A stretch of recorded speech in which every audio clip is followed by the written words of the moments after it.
welcome back into the studio. I'm joined now by Donny Dreher for our favorite part of the episode. As always, yes, Total Softball Player of the Year. This week it was another weather, just Michigan spring weather for us. It's Michigan, it's snow, 2 inches of snow on the ground.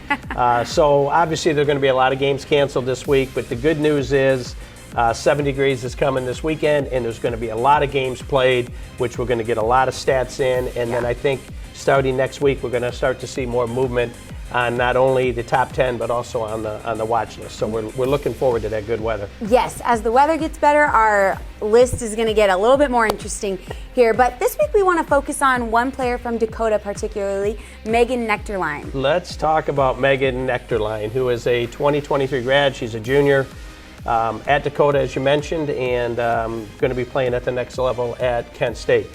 Megan Nectarline, I would characterize as a power pitcher.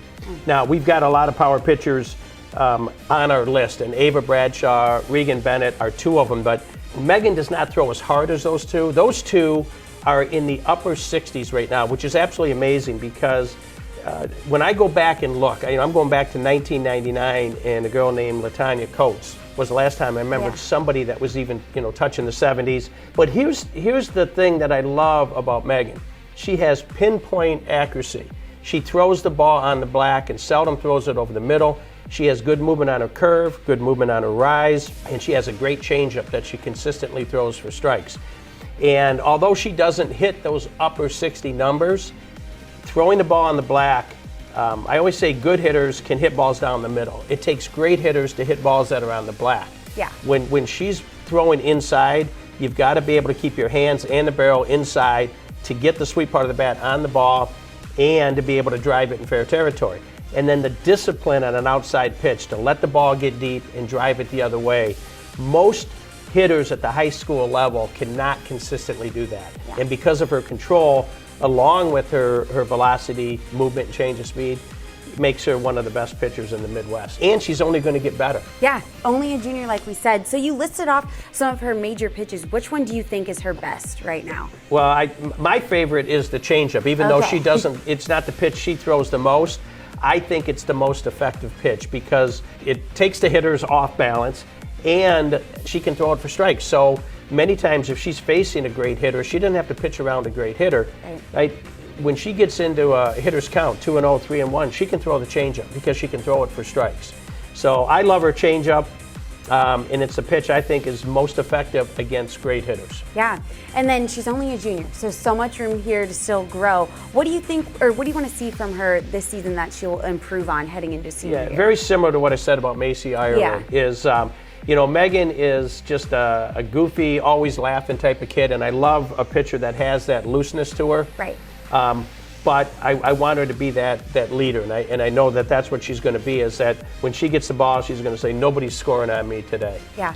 And that's I think that's the key to understand that nobody's going to score on me, nobody's going to get on base, and if she maintains that attitude with what Dakota has behind her in terms of hitting and fielding, I think they're going to go very deep into the state championship, possibly win it at the Division I level. Yeah, and then speaking of Dakota as a team as a whole, we're going to be able to see some of that talent this Saturday under the sun. We love that at the Backyard Challenge. Yeah, so looking forward to the Backyard Challenge, which is going to be held at Total Sports. It's put on by Total Softball. That's out in Wixom. It's a great Saturday and Sunday event. If your team's not playing, or if you're not playing, come on out, watch some great softball. There's 16 high-level teams. We have them broken up into 4 pools of 4. Mm-hmm. You'll play 3 pool games on Saturday and then come back on Sunday for what we call box bracket. So if you win the 4 winners of the 4 pools, those 4 winners will go into a box bracket and they'll play off for the championship.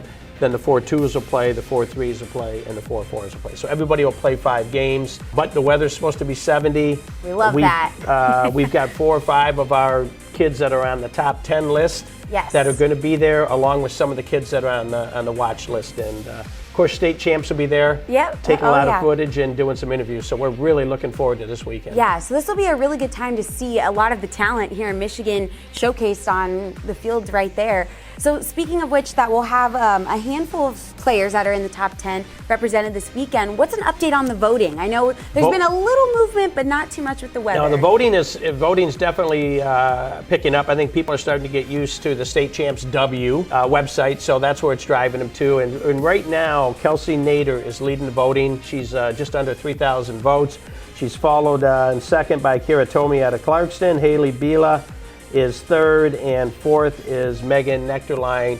And as most everybody knows, the voting is part of our criteria, but more importantly, if you win the voting, you're guaranteed to be in the Final Four as we get in close to June and determine who's going to be the Total Softball Player of the Year. Yes, and just to reiterate that, the voting is a big criteria part of all of this, and you can go to statechampsw.com. You look on your screen, right there is where you can go, and also statechampsnetwork.com will lead you to the voting polls as well. But to start off, head to statechampsw.com, and also there too, you'll see where our podcast Diamond Gems is, and this week you won't want to miss it. We are going to deep dive into the top 10 and the watch list. As the weather starts to get better here, the top 10 is going to heat up too. So, yeah, I'm expecting with all the ball that we're going to get played later this week, I expect us to start to see movement as the numbers are coming in. Right, so be sure to tune in to Diamond Gems, our podcast on statechampsw.com, and get your votes in for the top 10.